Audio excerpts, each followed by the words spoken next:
ओम शब्द का नाद होगा 3 बार ओम का उच्चारण किया जाएगा। आप सभी भक्तजन भक्ति भाव से हृदय से वायु निकालते लंबे स्वर से सभी ओम का पाठ करेंगे।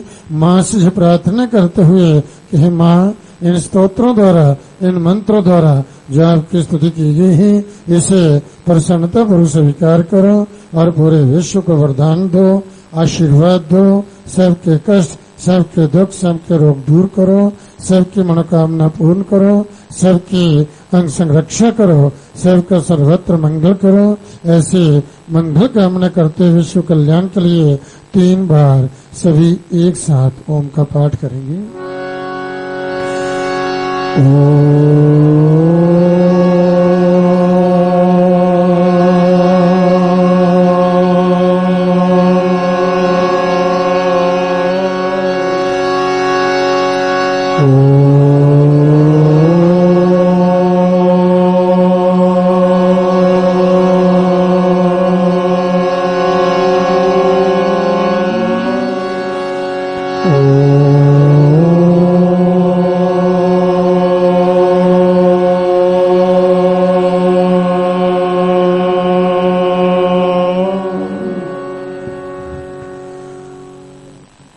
प्रेमी भक्तजनों, माँ भगवती के नाम की महिमा बड़ी अपरंपार है। वास्तव में जो ही भक्तजन सच्चे हृदय से, पवित्र मन से इस माँ भगवती आदि शक्ति की शरणागत होकर के माँ की भक्ति करते हैं, माँ का ध्यान, माँ का स्मरण, माँ की स्तुति करते हैं, माँ के नाम का जप करते हैं, माँ के दरबार में आकर के इस देव गुहा के अंदर, इस माँ जगजननी का इस देव केंद्रिक रूम में माँ का दर्शन करते, माँ का आशीर्वाद प्राप्त करते हैं। उन शरणागत भक्तों पर सदा सर्वदा इस माँ भगवती आदि शक्ति की पूर्ण कृपा बनी रहती है और माँ की कृपा से, माँ के आशीर्वाद से वह भक्तजन जो भी संकल्प करते हैं, उनकी जो भी मनोवांछित कामना होती है, ये देवी की कृपा से वह सब परिपूर्ण होती है और वह भक्तजन सब ओर से परम कल्याण को प्राप्त होते हैं। इसलिए कल्याण के मनुष्य को चाहिए कि जो भी अपने जीवन में अपना कल्याण चाहते हैं, अपना वृद्धि चाहते हैं, अपनी उन्नति चाहते हैं, परिवार में खुशहाली चाहते हैं, परिवार में मैत्री संवर्धन चाहते हैं, अपनी जीवन यात्रा सुखद चाहते हैं, उन्हें प्रयत्न पूर्वक इस माँ भगवती आदि शक्ति की शरणागत होकर के माँ की खूब भक्ति जो है ये करनी चाहिए। भक्ति में अद्भुत शक्ति होती है और भक्ति से ही सब कष्ट, दुख, रोग जो हैं वह दूर होते हैं और समस्त मनोवांछित कामना जो है वह परिपूर्ण होती है और इस लोक में वह भक्तजन जो है सब सुखों का भोग करते हुए अंत में परम मोक्ष को प्राप्त कर लेते हैं। बोलो सच्चे दरबार की। भगवान ने ये उपदेश देते हुए कहा है अर्जुन जी को, ये गीता का ही उपदेश है और गीता का 7वें अध्याय का 4था श्लोक जो है उसमें जो है भगवान ने यह उपदेश देते हुए कहा कि पंचभौतिक शरीर जो है जी माया का है, मन, बुद्धि, अहंकार भी माया है, ये अशुद्ध प्रकृति है। भगवान कहते हैं कि ये अशुद्ध प्रकृति मैं नहीं हूं, ये अशुद्ध प्रकृति जो है ये मैं नहीं हूं, तो तुम भी ये नहीं हो। तो इस प्रकार से भगवान के वचन मान लो। तो इस प्रकार से भगवान जो है उपदेश देते हुए कहते हैं भूमिरापो नलो वाजो खम मनो बुद्धिरेव च अहंकार इति यम में भिन्ना प्रकृतिर अष्टतः। ये 8 प्रकार की प्रकृति जो है जी मैं नहीं हूं और तुम भी नहीं हो। ये उपदेश देते हुए भगवान श्री कृष्ण जो है ये अर्जुन से कहते हैं ये प्रकृति जो है पंचभौतिक शरीर जो है मन, बुद्धि, अहंकार मेरे से भिन्न है, तो आपसे भी भिन्न है। शरीर, मन, बुद्धि ये बदलते हैं। शरीर, मन और बुद्धि जो है ये बदलते हैं। मैं दुखी हूं, मैं सुखी हूं। ये अहंकार भी जो है बदलता है। मैं चिंतित हूँ, मैं गरीब हूँ, मैं अमीर हूँ। यही अहंकार भी जो है बदलता है, आठों बदलते हैं। ये अष्टधा प्रकृति जो इन्होंने बतलाई है, तो ये आठों के आठों जो है भगवान कह रहे हैं ये बदलते हैं। और जो है आपके भी जो है आपके भी जो है और भगवान के भी जो है, तो ये भगवान का जो है ये आत्मा और वही तुम्हारा आत्मा, जो भगवान का आत्मा है वही जो है तुम्हारा आत्मा है। और शरीर जो है भगवान का भी नहीं रहा। शरीर जब भगवान इस संसार में अवतार लेते हैं, जब भगवान जो है संसार में अवतार लेते हैं, तो उनका शरीर जो है ये नहीं रहता है, ये भी बदलता है। और शरीर भगवान का भी नहीं रहा तो तुम्हारा भी नहीं रहेगा। जी शरीर जो है भगवान का भी नहीं रहा और तुम्हारा भी नहीं रहेगा, तो इसलिए तुम जो है शरीर नहीं हो, ये जान लो। तुम जो शरीर नहीं हो, तुम जो है अमर आत्मा हो। आत्मा जो है अजर है, अमर है, ये मरती नहीं। और शरीर जो है ये नाशवान है, ये साधन आपको मिला है। इसलिए जो है जैसा भगवान अपने को जानते हैं, ऐसा आप भी अपने को जानो। जैसा भगवान अपने को जानते हैं, वैसा ही आप भी अपने आप को जो है जानो। गुरु अपने को जैसा जानते हैं, ऐसा अपने को जानो। ये ज्ञान देते हुए यहाँ भगवान कृष्ण कहते हैं कि मरने से डरो नहीं, क्योंकि मरता क्या है? शरीर। आत्मा फिर दूसरे शरीर में जो है जो जाती है, जी आत्मा जो है अजर है, अमर है।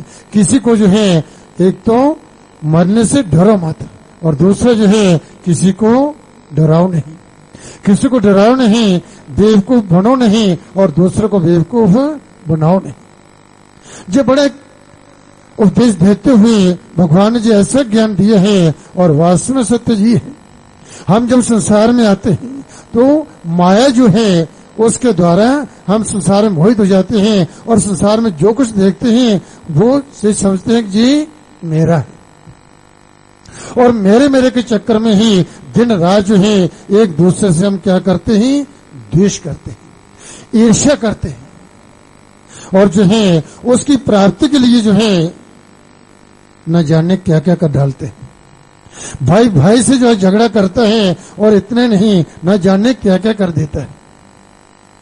उस संपत्ति के लिए देखिए, इस जमीन के टुकड़े, क्योंकि ये भगवान कह रहे हैं कि ये सब माया है, और देखने में लगता है जी अपना है, परंतु अपना नहीं है। ये शरीर भी अपना नहीं है।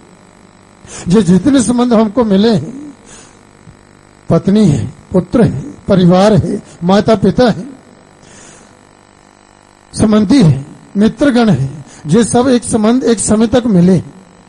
एक समय आता है जहां पर संयोग होता है, ये संबंध मिलते हैं। एक समय आता है वियोग होता है, और बीच का समय जो है उससे में क्या करते हैं? एक दूसरे द्वेष, जो मेरा है, जो मेरा है। और मेरे चक्कर में ही जो है हम कई प्रकार के जो है कष्ट भोगते हैं, दुखी रहते हैं, चिंतित रहते हैं। तो इसलिए भगवान जी कह रहे हैं कि मरने से डरो नहीं, और किसी को जो है डराओ नहीं, बेवकूफ बनो नहीं, और दूसरे को जो है बेवकूफ बनाओ नहीं। ऐसा उपदेश देते कहते हैं कि दुखी हो नहीं, और जो है दूसरों के लिए जो है दुख बनाओ नहीं। स्वयं भी दुखी मत होइए, और दूसरों को दुखी मत कीजिए, क्योंकि दूसरों को दुख देने वाला व्यक्ति जो है कभी भी जीवन में सुखी हो ही नहीं सकता। अंतिम स्वास्थ्य जो दूसरों को सुख देता है वही सुखी रहता है। इसलिए दुखी होकर के यहाँ कभी भी ऐसा निर्णय मत कीजिए। दुखी होकर के जो है निर्णय नहीं करना, द्वेष में जो है कभी निर्णय मत करना, द्वेष में निर्णय नहीं करना, और जो है चिंता में भी निर्णय नहीं करना, और भय में आकर के निर्णय नहीं करना। जो भगवान का उपदेश है कि प्रातःकाल उठो, ब्रह्म मुहूर्त में जगो, फिर स्नान करो। इस प्रकार से फिर स्नान करो और भगवान सूर्य नारायण को अर्घ्य दो। ये उपदेश दिए हैं भगवान सूर्य जी ही ये प्रत्यक्ष देवता है, और प्रतिदिन सबको जो है जी जो है दर्शन देते हैं। हम कहते हैं कि देवता कहाँ हैं? भगवान सूर्य जो हैं जिस सबको प्रत्यक्ष देवता जो हैं ये दर्शन देते हैं और इनका स्वागत करो, अर्घ्य दो, इनको प्रणाम करो, क्योंकि भगवान सूर्य जो हैं ये बुद्धि के देवता है। इससे बुद्धि प्रखर होती है, बुद्धि के निर्णय जो हैं ये बिल्कुल ठीक होते हैं। इस प्रकार जो भगवान सूर्य की प्रतिदिन जो है वही आराधना करता है, प्रणाम करता है, अर्घ्य देता है, वह हमेशा रोगों से मुक्त रहता है, निरोगी जीवन जीता है। यह उपदेश दिया है भगवान ने और भगवान के उपदेश को मानना चाहिए। जो नहीं मानता है फिर क्या होता है, यही वो माया में फंसता है और फिर जीवन भर जो है वह दुखी रहता है। और इस प्रकार से वो कहते हैं भगवान सूर्य को अर्घ्य दें। फिर जो है माँ की जोत जगा करके माँ दुर्गा का आदि शक्ति का जो है स्मरण करें और उसका ध्यान करें। माँ दुर्गा, माँ दुर्गा, दुर्गा दुर्गति नाशनी, माँ दुर्गा जो है ये दुखों का नाश करने वाली ही, सदगति को देने वाली ही माँ जो है जी। सनातन में पंचदेव उपासना जो है ये बतलाई गई है।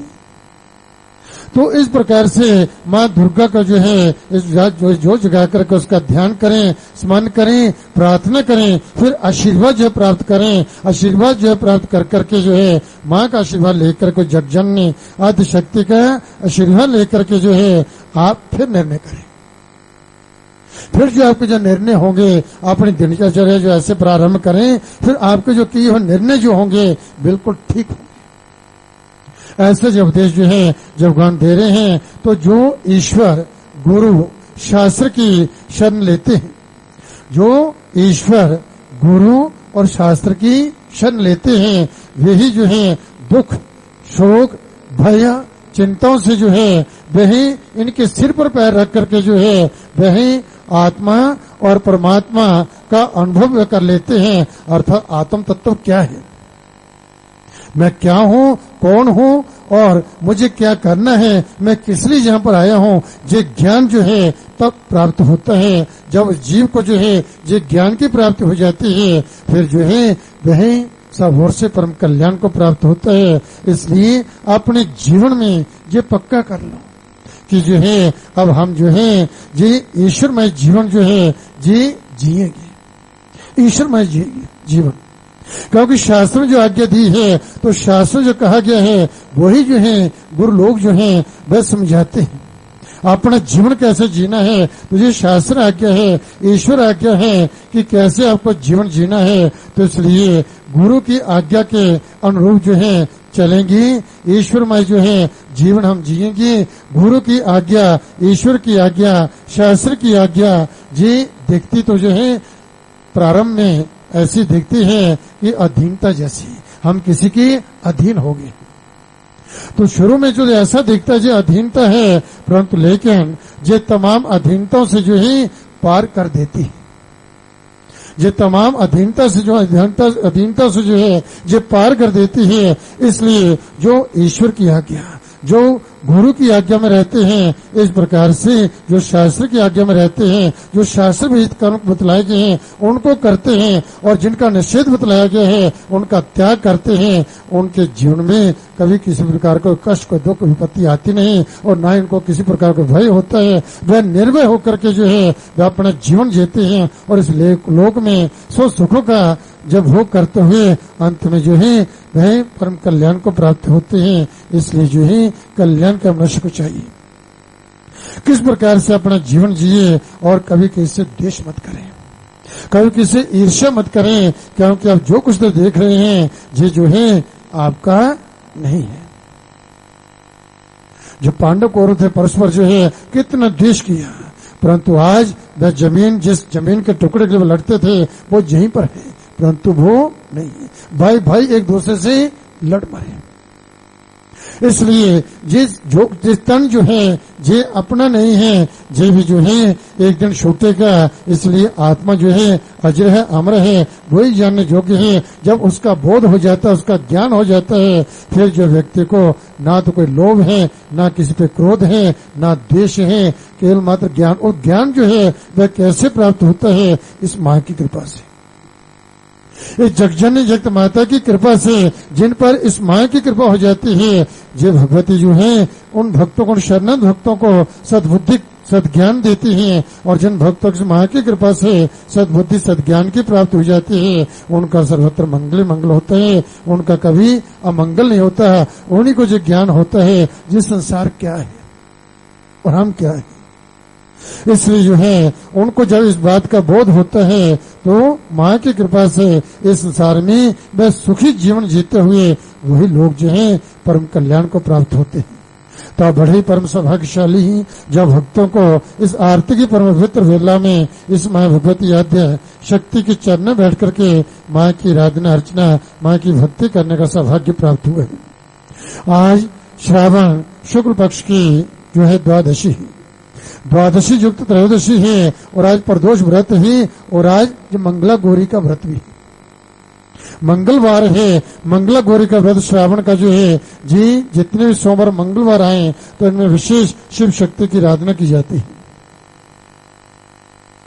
और ऐसा उत्तम समय जो है आरती का जी, माँ के चरण में बैठ करके जब पुण्य अर्जित करने का सौभाग्य प्राप्त हुए, तो ऐसी मान्यता है कि ऐसी परम पवित्र वेला में, ऐसे पवित्र तिथि में किया हुआ स्नान दान जप पाठ जो है इसका अक्षय फल होता है। इस पुण्य का जो है कभी नाश नहीं होता।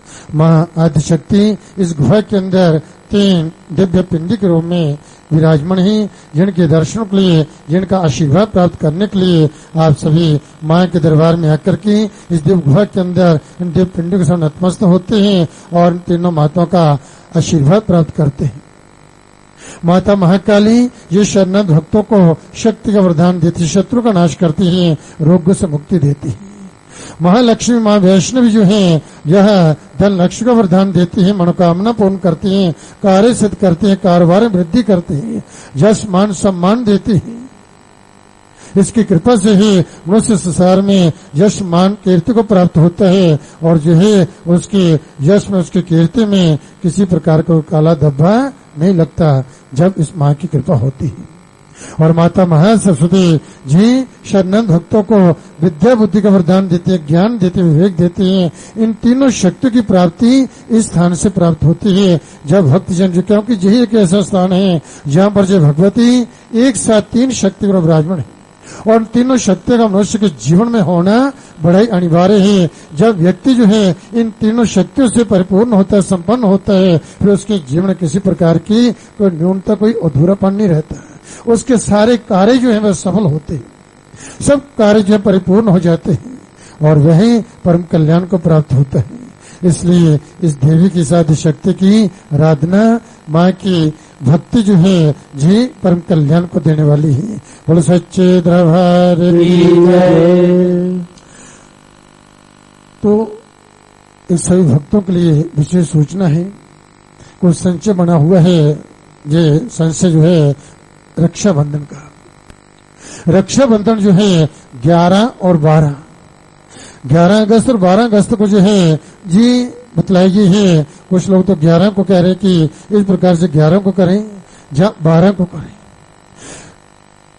11 अगस्त को जो है पूर्णिमा जो है जी दिन में 11:39 पर जी प्रारंभ हो रही है, उससे पूर्व चतुर्दशी।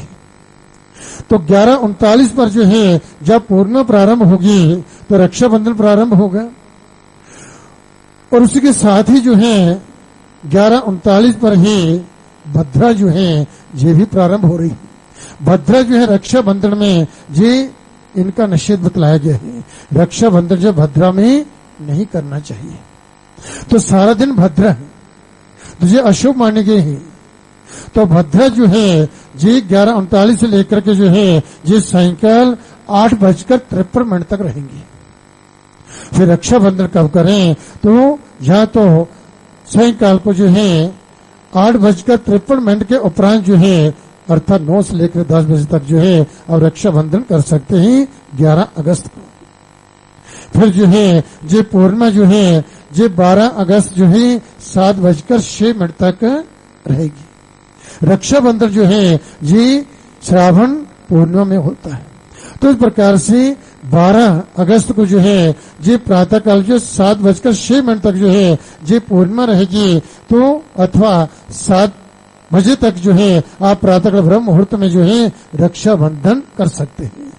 दूसरा जो है ये बतलाया गया शास्त्र में, याम तिथिम समुत्पत्य जाम तिथिम समुत्प्राप्य उद्यम जाति भास्कर, जो तिथि जो है जिस समय सूर्योदय हो उस समय यदि तिथि है तो उसमें कहा गया सा तिथि सकला गया दाना ध्यान कर्म सो, तो वह तिथि जो है सब कर्मों जो है सफल मानी गई है। इसलिए फिर आप जो है आप 7 बजे से 7 बजे तक जो है रक्षाबंधन करें, और इस प्रकार से जो उसको बाद में करना तो बाद में भी कर सकते हैं, क्योंकि सारा दिन फिर वही तिथि जो है प्रमाणित होती है। बोलो सच्चे दरबार की जय। यदि आप 11 अगस्त को करना चाहते हैं तो रात्रि 9 बजे से 10 बजे तक जो बतलाया गया है। दूसरा फिर 12 अगस्त को प्रातः काल जो है उस समय आप पूजा कर करके अपने भाइयों बहनें जो है भाइयों की उनके दीर्घायु के लिए, उनके सुख समृद्धि के लिए, उनके शुभ के लिए, उनके मंगल के लिए जो मंगल कामना की जाती है, तो इसलिए भद्रा में जो अशुभ माना गया है तो शुभ के लिए जो है फिर जो है उसमें जो है आप जो कर सकते हैं। बोलो सच्चे दरबार की जय। आप सभी माँ भगवती के चरणों का ध्यान करते हुए माँ भगवती के मूल मंत्र का पाठ करेंगे। जो मंत्र परम शक्तिशाली मंत्र है, और प्रतिदिन जो है प्रातः माँ की जोत जगा करके दोनों समय प्रातः को सायंकाल जो है इस मंत्र का जप करें, माँ की आरती करें, माँ को प्रणाम करें, माँ का आशीर्वाद प्राप्त करें, फिर अपनी दिनचर्या प्रारंभ करें। निश्चित रूप से माँ की आप पर कृपा बनी रहेगी, और माँ की कृपा से आपकी सभी मनोवांछित कामनाएं जो परिपूर्ण होंगी। तो सही मिलकर के बोलना है, ओम ऐं ह्रीं क्लीं चामुंडायै विच्चे, ओम ऐं ह्रीं क्लीं चामुंडायै विच्चे, ओम ऐं ह्रीं क्लीं चामुंडायै विच्चे, ओम ऐं ह्रीं क्लीं चामुंडायै विच्चे, ओम ऐं ह्रीं